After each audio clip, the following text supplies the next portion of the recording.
Bueno, bienvenidos a esta tercera mesa de la mañana con la que vamos a tratar de cartografiar el nuevo mapa de la conectividad turística de España. En plena transformación de nuestras sociedades, impulsada por la digitalización, el turismo no puede ni quiere quedarse a un lado. Ahora tenemos un perfil de viajeros más conectados, más independientes y, por qué no decirlo, más exigentes también. El uso de las nuevas tecnologías se presenta como uno de los pilares para que el sector se mantenga a la vanguardia. Vamos a analizar cómo se está adaptando el turismo y, al mismo tiempo, la transformación constante de las infraestructuras que nos rodean, que cada vez son más eficientes y están más interconectadas. Para ello tenemos con nosotros a Sara Hernández del Olmo, que es secretaria general de Movilidad Sostenible del Ministerio de Transportes. Bienvenida. Ignacio Biosca, que es director de Datos y Mercado Aeronáutico de AENA. Buenos Y días. también está con nosotros Guillermo Castrillo, director de Estrategia de IRIO. Bienvenida, bienvenidos. Bueno, me gustaría arrancar esta mesa por un asunto que no ha dejado de estar de actualidad en los últimos meses, incluso años, que es el impacto que tiene el turismo en el transporte.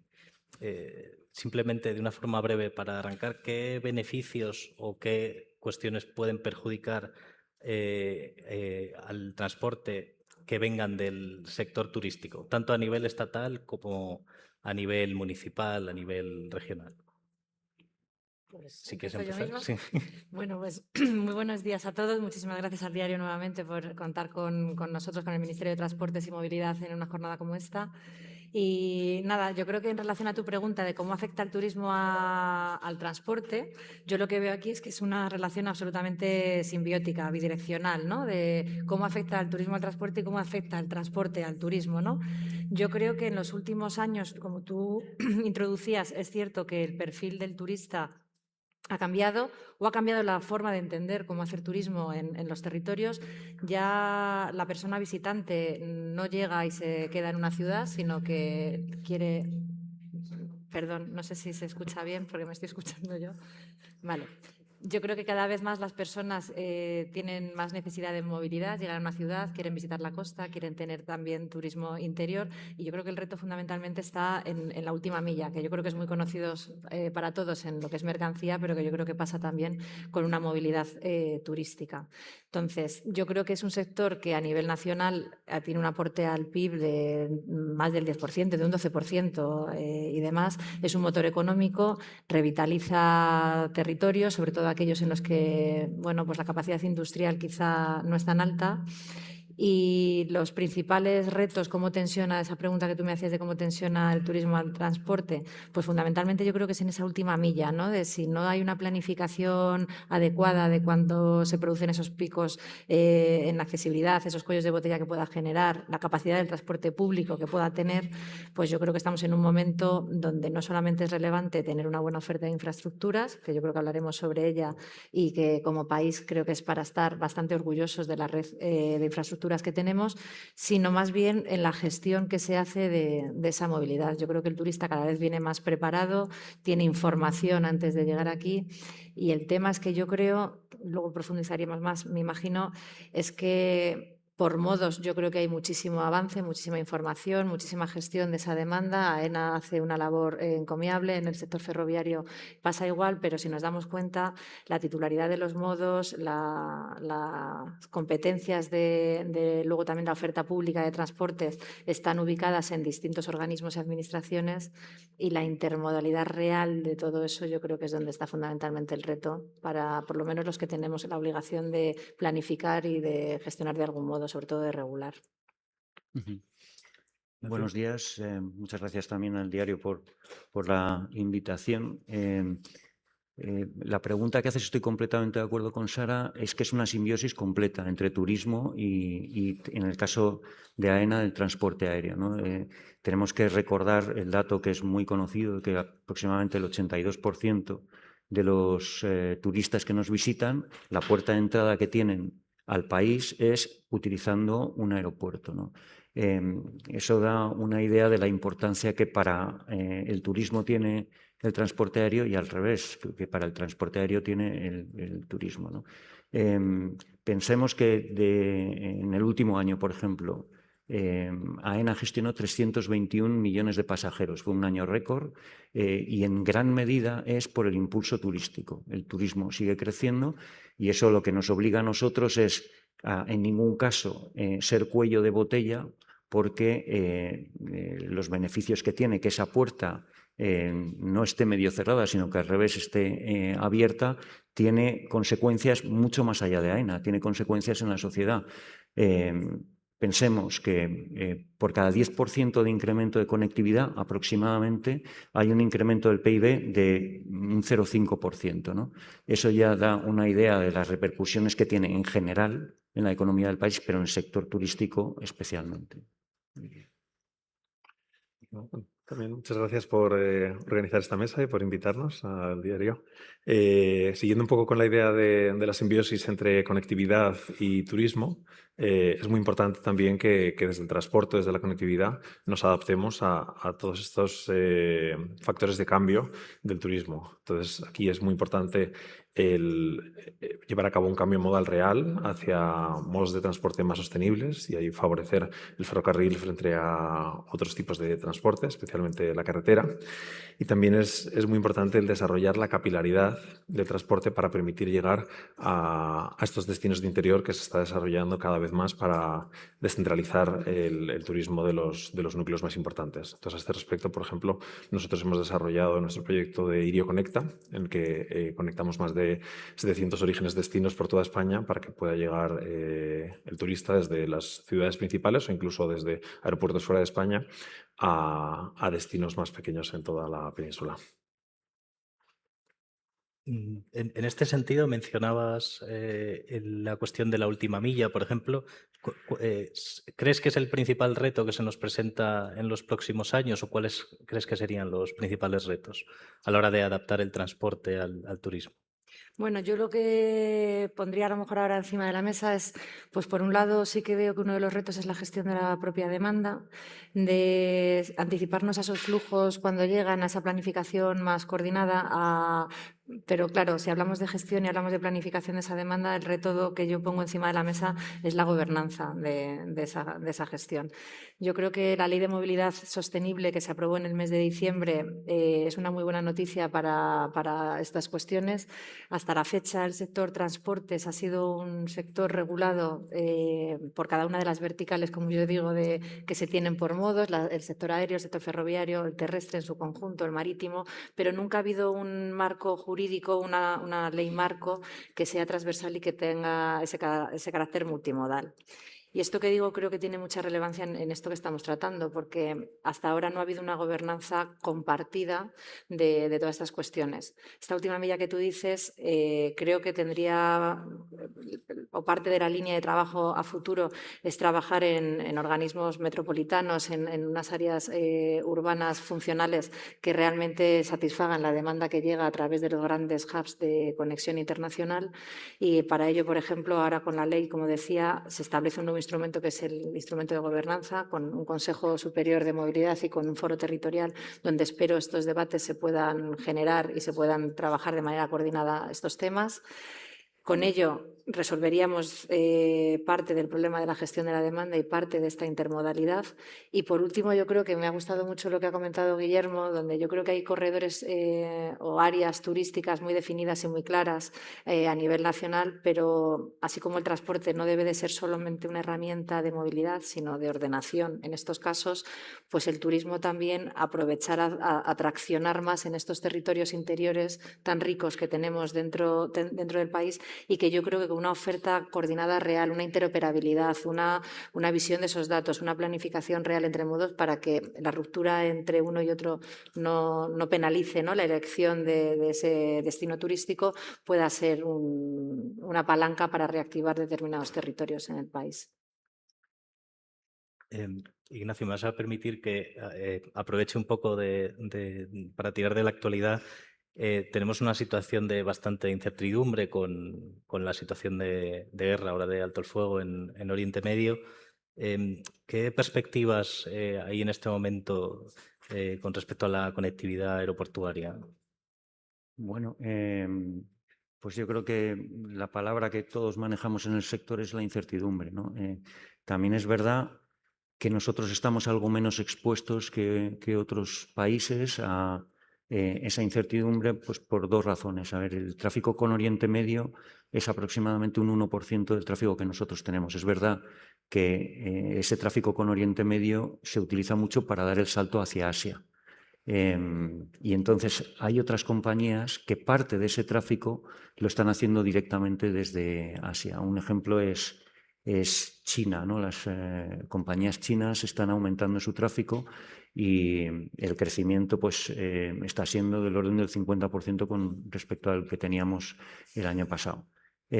Ahora bien, también se dice, bueno, pues hay algunas compañías que están viendo el riesgo de volar a zonas cercanas y que pueden venir a España. Lo que pasa es que eso es, en mi opinión, un poco cortoplacista. El problema que nos podemos encontrar es que la situación dure mucho, porque si se extiende en el tiempo, lo que ocurre es que, aparte de que pueda haber en algún país algún problema de combustible, en nuestro caso eso es más difícil por la capacidad de refino que tenemos en España, pero lo que puede ocurrir es que el precio del combustible suba, y si sube por encima de los $100 el barril, la rentabilidad de las rutas empieza a sufrir y algunas compañías pueden estar tentadas de suprimir algunas rutas que son menos rentables para ellas, ¿no? Ese es el riesgo. Entonces, en resumen, yo diría, bueno, de momento no generaría una alarma muy significativa. Tenemos que estar pendientes de cómo evolucionan las cosas y, sobre todo, de reaccionar a tiempo si se extienden en el tiempo, ¿no? Eso es lo que... Guillermo, ¿puede una crisis como esta, que afecta tanto al precio de los combustibles fósiles, convertirse en una oportunidad para otros medios de transporte como el ferrocarril? Sí, es una oportunidad por un motivo. Es la elección del cambio modal de la carretera al ferrocarril es una decisión pequeña, pero que quizás con la excusa de la subida de combustible puede generar un cambio de hábito. Una decisión por una situación concreta ahora mismo puede permitir un cambio de hábito que continúe a futuro. Hemos visto, por ejemplo, este cambio de hábito ya ha sucedido durante la liberalización, el incremento de la oferta y la aparición de nuevos productos más competitivos, más nuevos, ha favorecido este cambio de hábito y de la misma forma lo puede hacer una situación de subida de combustibles. Sí me gustaría volver un poco atrás sobre la pregunta de los retos. Creo que en el sector de la movilidad, y en concreto el ferroviario, tiene tres retos a tres horizontes temporales diferentes. A corto plazo es muy importante que también el sector ferroviario recupere la confianza, la estabilidad en cuanto a experiencia del viajero, a la duración de los viajes, a la reapertura de todos los corredores. A medio plazo también es importante que el sector ferroviario tenga cada vez más porcentaje de viajeros internacionales. Todavía falta conocimiento en los mercados internacionales de la alta velocidad española y de las oportunidades que ofrece. Entonces, es algo en lo que estamos trabajando y que requiere mucha colaboración público-privada para informar a estos turistas, agencias, mercados emisores al respecto. Y luego a largo plazo también hay que trabajar en un cambio modal, pues requiere ya una planificación, infraestructuras, etcétera, que bueno, es necesario también empezar a planificarlo. Bueno, precisamente cuando hablamos de turismo y su relación con el transporte está apareciendo todo el tiempo. No podemos dejar de hablar de multimodalidad, de transporte multimodal. En este sentido, ¿está ya llegando el concepto a las propias infraestructuras? ¿Creéis que vamos a seguir avanzando en los próximos años? Sí, Ignacio. Yo creo que sin duda. A ver, aparte de que está lo que se denomina la Red Transeuropea de Transportes, que bueno, en un horizonte 2030 y 2040, pues lo que hace es planificar conexiones ferroviarias o bueno, la interconexión en todos los modos de transporte. Yo creo que es esencial, ¿no? Es esencial que la intermodalidad funcione y funcione en varios aspectos. Un aspecto es la infraestructura. La infraestructura tiene que estar preparada. Desde el punto de vista de AENA, nosotros lo que hacemos es colaborar con las instituciones que planifican esos accesos al aeropuerto, que ya puede ser pues cercanías o metro o el tren de alta velocidad, como es el caso de Barajas, que en principio, utilizando la red de cercanías, está previsto que llegue en 2026. Pero no es solamente la infraestructura. Yo creo que es algo más allá, y antes Sara yo creo que apuntaba algo en el sentido de la colaboración, la coordinación que tiene que haber entre todos los medios de transporte para que el viajero vea que puede hacer un viaje sin costuras, ¿no? Que tenga información de que ahora llega el tren, de que pueda sacarse un billete combinado tren-avión, etcétera, ¿no? Y ahí yo creo que todavía tenemos un recorrido que hacer.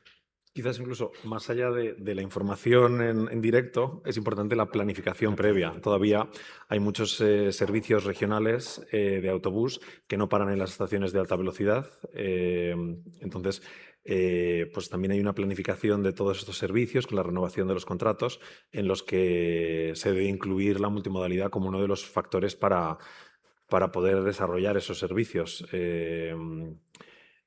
Porque más allá del poder ofrecer los billetes, tiene que ser una experiencia cómoda. La parte digital ya está resuelta en muchos casos. Nosotros en nuestra plataforma Aéreo Conecta vendemos conectados servicios de tren con autobús, pero hay algunos destinos en los que la conectividad es muy fácil, como puede ser Málaga, en la que la propia estación es una estación multimodal, y hay otros sitios donde, sin ser una estación multimodal, adicionalmente el servicio regional pues para a 100, 200, 300 o 400 metros de la estación. Entonces, esto complica mucho el viaje y al final pues lo hace casi imposible porque es una experiencia poco deseada por el viajero. Y a mí me gustaría añadir un poco en línea con lo que comentan mis compañeros. Yo creo que aquí ahora se abre una doble línea de trabajo, ¿no? Una doble línea de inversión y una doble línea de preocupación desde el sentido de la ocupación, ¿no? Que tenemos que tener los agentes que tenemos algo que ver en materia de transporte. Por un lado es lo que comentaba Ignacio de infraestructuras. Yo creo que tenemos una red de infraestructuras cada vez más consolidada, con una intermodalidad cada vez más real, ¿no? Esa conexión ferroportuaria, la conexión multimodal con aeropuertos, grandes estaciones tanto de pasajeros como intermodales de mercancías, que bueno, hoy no estamos hablando de esto, pero bueno, en líneas generales se está trabajando mucho, se está invirtiendo y se seguirá invirtiendo, ¿no? Antes comentábamos, antes de entrar, el plan, el DORA, ¿no? Por ejemplo, que seguro que Ignacio luego en algún momento comenta. Pero la otra línea es la parte de digitalización. Comentaba Guillermo que la parte digital está resuelta. Yo voy a discrepar un pelín, porque sí que es cierto que creo que cada vez más hay un uso del dato, claramente, se planifica cada vez con más información y con más ánimo de predictividad de estos flujos, pero va un poco por nichos, ¿no? Las empresas hacen muy bien su trabajo, las administraciones quizá en su campo y en su nicho también, pero vuelvo nuevamente a esa falta a esas barreras administrativas o interadministrativas que existen y a su vez también en empresas. Entonces, yo vengo con mi libro, ¿no? Otra vez la ley de movilidad, pero porque creo que es importante mencionar también que ahí se muestran grandes avances. Nosotros, desde el Ministerio, se ya desarrollado el punto de acceso nacional de datos, pero de momento hay datos de oferta, es un dato estático, es un dato no dinámico, pero ahora con la ley de movilidad, una de las obligaciones que entran, que creo que va a ser muy buena noticia para todos de cara a planificar y tener una visión compartida, es el tener datos de oferta y de demanda, ese dato más dinámico y ese dato para poder planificar. Y la creación del EDIM, ¿no? Que es ese espacio de datos integrado de movilidad donde gestores, operadores de transporte, administraciones públicas, vamos a poder tener en un mismo espacio la posibilidad de ver realmente los flujos de movilidad, dónde están, cuáles son los picos, cuáles son las necesidades y tratar de constituir organismos o dinámicas de trabajo y de colaboración para poder dar respuesta realmente a las necesidades de movilidad. Solo por recuperar una cosa que decía, que comentaba Ignacio antes, no sé si nos vas a poder responder a esta pregunta, pero ¿tendremos finalizadas las conexiones de AVE de los hubs de aeroportuarios tanto de Madrid y Barajas como del Prat para esta legislatura? Pues la verdad que aquí sí me pillas en la pregunta del examen, porque yo no llevo particularmente el estado de las infraestructuras dentro del Ministerio. No sé si AENA quizá tenga más información. A ver, lo que nosotros estamos haciendo es trabajar con el Ministerio. El aeropuerto está preparado y esa conexión, como os decía antes, por lo menos con el AVE. A ver, pensemos una cosa. El aeropuerto de Barajas, si lo comparamos con otros aeropuertos europeos, la oferta que tiene de conexión, especialmente con la ciudad, con un metro que funciona muy bien y a un precio muy competitivo, y un cercanías que también está, bueno, se va a añadir el AVE. La información que nosotros tenemos es que este año, a través del ramal de cercanías, podrá acercar, pero nuestro papel es que la infraestructura esté preparada, y está preparada, ¿no? Luego, a más largo plazo, ya habrá un ramal, pero eso se me escapa porque yo no estoy en la parte de planificación. Pero si me permites, también quería recoger algo de lo que ha dicho tanto Sara como Guillermo antes, el cómo conectar todos los modos de transporte y qué beneficios supone eso. Pensemos que España es uno de los países por competitividad turística primeros del mundo, ¿no? Está en el ranking en la parte más alta. Si además podemos ofrecer a los turistas que nos visitan una experiencia que haga que, bueno, ese 80% que llega en avión luego se pueda distribuir fácilmente utilizando el AVE o utilizando el ferrocarril de cercanías, pues esa competitividad va a ganar porque la experiencia del pasajero se va a enriquecer, ¿no? Y creo que ese es uno de los grandes activos que nos queda por impulsar, ¿no? Yo justo quería preguntaros en ese sentido cómo se puede asegurar que todas estas transformaciones digitales que están llegando en los últimos años, cómo vamos a hacer que lleguen a esos municipios medianos o pequeños, que a lo mejor es más difícil, o incluso de cara al turismo rural? ¿En qué sentido creéis que podemos aplicar esas transformaciones? Pues, por un lado, lo importante es tener diferentes posibilidades. Al final, los viajeros eligen cada uno sus mejores necesidades. Nosotros intentamos ofrecer conexiones con otros medios de transporte, con cercanías, con autobuses, con otros trenes de larga distancia, también coches de alquiler, por si, o incluso ofrecer parking para que la persona que traiga su propio coche pueda conectar. Entonces, pensamos que los pasajeros son todos diferentes y cada uno necesita pues una oferta particular. Y entonces intentamos ofrecer al pasajero todas las opciones. Sí, es verdad que para tener un viaje sin fricciones, nosotros vemos muy importante la resolución de la parte de planificación e infraestructuras, que identificar cuáles son por lo menos aquellos trayectos que tienen más potencial de atraer a turistas o a viajeros en la conexión multimodal, y sobre eso es poder trabajar para asegurar que los autobuses paren en las estaciones. Dentro de la digitalización es importante, pero para nosotros hay algunos autobuses de media distancia que todavía no están digitalizados. Solo se puede comprar en la propia tienda de la estación o el propio autobús. Entonces, los datos en tiempo real son importantes, pero hay cosas básicas que también tienen que arreglarse antes porque pues, faltan a este aspecto. Vale, a ver, en lo que a AENA respecta, a mí lo que me gustaría es transmitir cómo estamos utilizando los datos, la digitalización, en fomentar el que lleguen turistas a esos aeropuertos un poco más pequeños, ¿no?, que mencionabas antes, para que la capilaridad, que antes decía Guillermo, pues se produzca. Nosotros lo que tenemos es una inteligencia de mercado. Hay que saber cómo funciona el mercado del transporte aéreo, que está completamente liberalizado, con lo cual el que una compañía ponga una ruta a un aeropuerto depende de que sea no solo rentable esa ruta, sino más rentable que cualquiera que pueda operar en cualquier otro aeropuerto al que pueda ir. Y claro, para nosotros los aeropuertos regionales es muy importante que ofrezcan oportunidades a las compañías que demuestren que son rentables. Entonces, nosotros lo que tenemos es, a través de la inteligencia de mercado,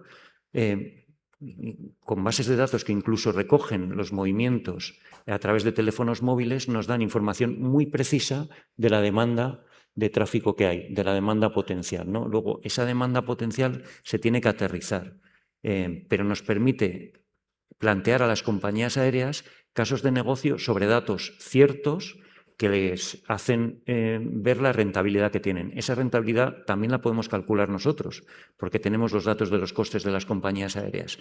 Y esa información enriquecida con los incentivos que podemos ofrecer por volar a esos aeropuertos pequeños, que tenemos unos incentivos muy importantes.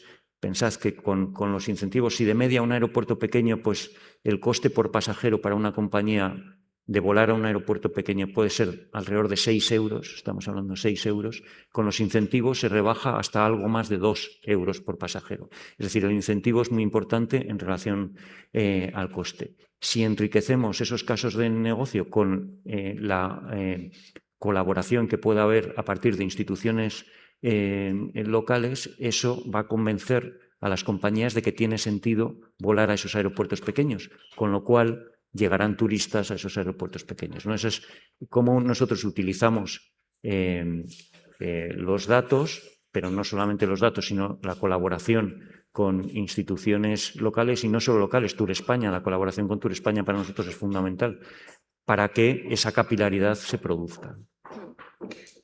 Yo, en línea con lo que comentan mis compañeros, yo creo que es fundamental en este caso también trabajar de abajo arriba, ¿no? Es decir, de cómo integrar todo lo que es este tejido local dentro de un sistema mucho más amplio, ¿no? Y que quizá también desde las comunidades y regiones les integren dentro de todo lo que es la digitalización y la información, pero a su vez también de generar soluciones de movilidad que quizás se salgan algo más del transporte regulado y vayamos a unos sistemas de movilidad algo más imaginativos, donde podamos crear espacios más atractivos.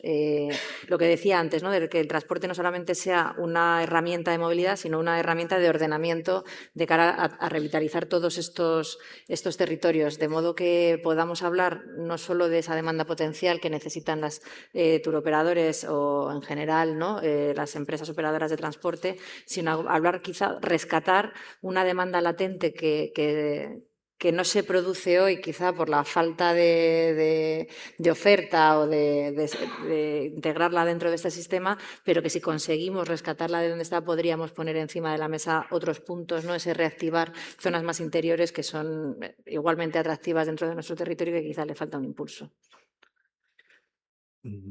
Centrándonos un poco más en el viajero en sí, ¿qué uso se está haciendo, por ejemplo, de las nuevas tecnologías? Entiendo que el Big Data ya es una cosa completamente institucionalizada casi, ¿no? Pero incluso de inteligencia artificial, a la hora, sobre todo, de mejorar la experiencia de los viajeros. Bueno, por un lado tenemos toda la parte de análisis de datos que permite la tecnología actualmente y nosotros esa parte principalmente nos ayuda a entender mejor al pasajero, a tener todos los datos del pasajero en un mismo sitio y luego a partir de ahí poder alimentar las diferentes interlocuciones que tenemos con el pasajero, ya sea dentro del tren, tener que nuestros asistentes en el tren tengan toda la información del pasajero para que puedan identificar cuáles son los pasajeros que han tenido problemas, que viajan mucho, bueno, pues para tratarlos de una forma personalizada, o en las comunicaciones que les hacemos por mail, pues también se personaliza en base a esta información. Y la otra parte es la inteligencia artificial permite la simplificación o la mejora de las comunicaciones digitales con el pasajero. Entonces, por un lado, nos permite profundizar mucho más, ofrecer una solución digital mucho mejor para que el pasajero pueda hacer una autogestión siempre que lo necesite, y eso nos permite dedicar más recursos a una asistencia personal cuando el pasajero verdaderamente lo necesita o lo desea. Porque al final la interacción personal nos da pues, una empatía y una seguridad que no da la parte digital. Entonces nos permite combinar estos dos medios.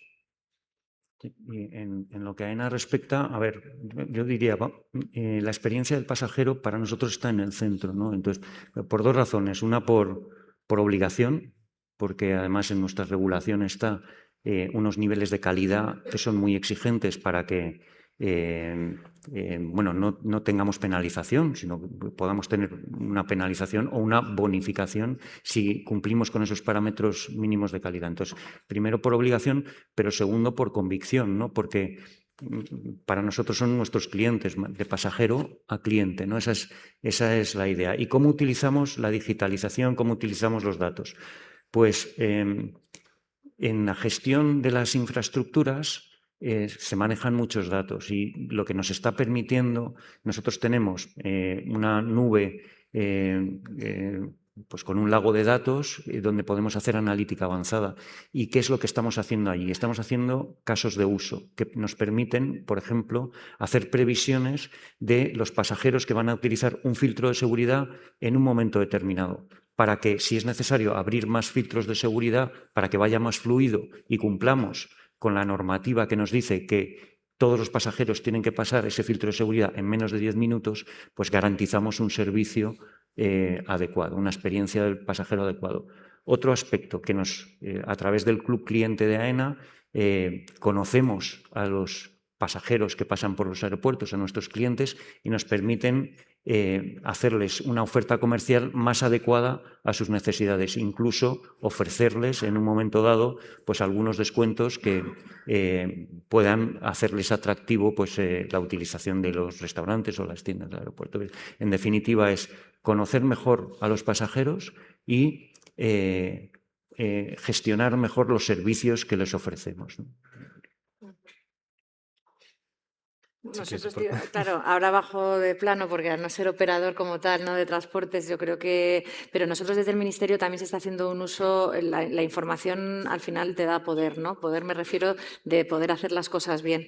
Nosotros, sobre todo, lo que estamos utilizando mucho el Big Data, sobre todo, es para dar servicio también a muchos de los operadores y plataformas que están hoy en día haciendo planificadores que ayuden al usuario a poder entender cuál es la oferta de transporte público y en algunos casos no público. Se están integrando ya algunos otros modos para poder dar continuidad a todo lo que es la necesidad en su conjunto, pero también para priorizar a la hora de acometer inversiones a nivel de infraestructuras.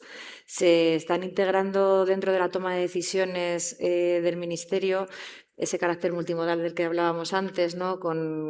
Se ha construido, se ha trabajado en un instrumento de planificación multimodal y en unos análisis multicriterios que incluyan también todas las infraestructuras, y gracias a la información en Big Data nos está permitiendo identificar dónde están o se producen los principales cuellos de botella, cuáles son los puntos más calientes de la red donde hay que acometer inversión y sobre todo planificar a futuro por dar la otra visión.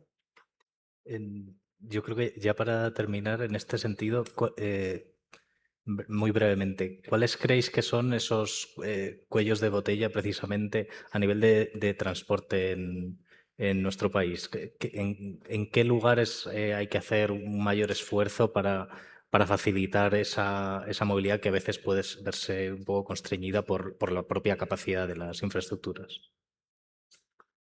Pues, a ver, si me dices a mí desde el punto de vista de la capacidad, al menos en AENA no tenemos una especial dificultad. Siempre es un reto ampliar la capacidad, pero al estar muy regulado en el DORA, como decía antes, nos permite planificar con mucho tiempo y dotar de capacidad a los aeropuertos, ¿no? Es decir, que el sistema funciona bien por lo que te decía al principio, y es que los aeropuertos no pueden ser en ningún caso un cuello de botella.